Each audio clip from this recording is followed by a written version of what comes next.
Hello friends, good morning. मैं आई हूँ फिर से। मैंने आज एक लाइन पढ़ी है ओशो की कि एक दिन सब मरेंगे। हालांकि इस लाइन को पढ़ने के बाद मुझे बड़ी खुशी हुई। जब हम बहुत ज़्यादा परेशान हो जाते हैं या किसी सिचुएशन से हमें लगता है कि अब क्या होगा क्या होगा, तो ये हमें हमारा उद्देश्य विफल हुआ, हमारे जीवन के प्रति जो कुछ चीज़ें हमने सोच रखी थी वो नहीं हुई, या फिर ऐसी बहुत सारी बातें हैं जिनकी निराशा के रूप में हमें लगता है कि अब क्या होगा। वो कोई व्यक्ति भी हो सकता है, चीज़ भी हो सकती है, परिस्थिति हो सकती है, बहुत करीबी हो सकते हैं। तो ऐसी स्थिति में हमें शक होता है कि यार मतलब होने क्या जा रहा है। उस समय कभी कभी हमारे मन में रिवेंज आते हैं, कभी माफ़ कर देने वाली भावना आती है। इंसान तमाम तरह के इमोशंस से कंटिन्यूसली जूझता रहता है, ओवर थिंकिंग करता है। उसका ब्रेन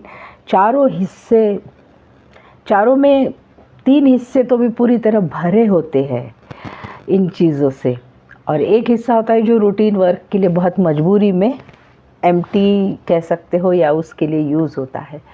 तो हम इस भावना से परेशान हो जाते हैं कि क्या होगा क्या होगा क्या होगा। तो हमें ये लाइन बहुत राहत देती है कि एक दिन सब मरेंगे।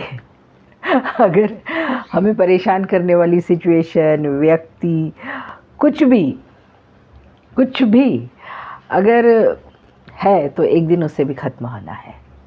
परिवर्तन इस निसर्ग का, धरती के निसर्ग पता है मुझे, बाकी तो नहीं मालूम, लेकिन परिवर्तन निसर्ग का नियम है और निसर्ग बिल्कुल अचूक रूप से काम करता है। इसलिए निश्चिंत रहो, आज जो कुछ चल रहा है ना, ये एक दिन समाप्त होने वाला है और फिर से नई चीज़ आएगी। तो अगर सुख में हो तो थोड़े से डर के रहो और अच्छे कर्मों के प्रति सचेत रहो, क्योंकि ये साइकिल है। अगर आज सुख है तो कौन सा दुख वाला पहिया ऊपर आएगा नहीं पता, तो सचेत रहकर कर्म करो। और अगर दुख में हो तो भी विश्वास रखो कि पहिया घूमने वाला है, तो अच्छे दिन भी आने वाले हैं। अच्छा बुरा ये साइकिल चलते रहती है, परिवर्तन होते रहता है। हम भी आज जो दिख रहे हैं, जैसे दिख रहे हैं, कुछ समय बाद नहीं दिखेंगे। अभी मैंने एक पोस्ट डाली थी कि हम 50 साल बाद हम में से बहुत से लोग नहीं होंगे। जो बहुत छोटे हैं वो बूढ़े होंगे, और जो मिडिल एज है वो शायद होंगे नहीं होंगे, और जो लोग बुज़ुर्ग हैं वो बिल्कुल नहीं होंगे। तो ये चीज़ें चलेगी और 100 साल बाद शायद हम सारे फिनिश होंगे, यहाँ पे नहीं होंगे, हमारी चीज़ें कहाँ होंगी। ऐसे तमाम तरह के कोटेशंस हम पढ़ते हैं, इसमें हम देखते हैं। तो निराश नहीं होना है। क्यों नहीं होना है? क्योंकि इस एक वाक्य ने आज मुझे बहुत ही मज़ा आ गया पढ़कर कि एक दिन सब मरेंगे। इस धरती पे कोई चीज़ परमानेंट नहीं है। ब्रह्मांड की बात और है, ब्रह्मांड की तरफ नहीं जाना है अभी, क्योंकि वो बहुत वास्ट सब्जेक्ट है।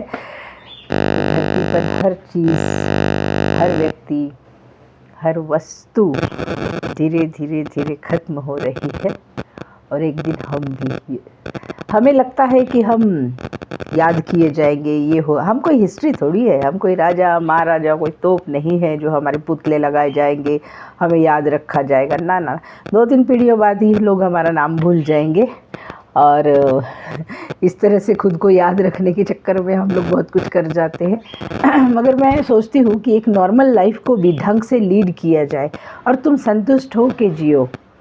और ये संतुष्टि कब आती है? जब आप किसी का बुरा नहीं करते हैं, आप थोड़े बहुत अच्छे कर्म करते हैं, किसी की मदद करते हैं, किसी के चेहरे पे हंसी लाते हैं, एक वादा निभाते हैं, एक रिश्ते में लॉयल रहते हैं। इन सब चीज़ों से आपके अंदर की, आपकी सोल क्वालिटी इम्प्रूव होती है, आपके थॉट प्रोसेस इम्प्रूव होता है, आप अच्छा जीवन जीते हैं। और सबसे एक बहुत ही महत्वपूर्ण बात मैंने सीखी है कि हमें जीना नहीं सीखना है, हमें मृत्यु के लिए प्रिपेयर होना सीखना है, ताकि आखिरी सांस हमारी चैन से निकले। उस समय कोई ऐसा विकार न उभरे जो हमें बेचैन कर जाए और किसी भी तरह का रिग्रेट कर जाए कि अरे यार ऐसा किया होता या फिर ऐसा नहीं किया होता। सो एक दिन सब मरेंगे, डोंट वरी। आज मुश्किल में हो, कल सारे हल मिल जाएंगे उसके। Bye, take care.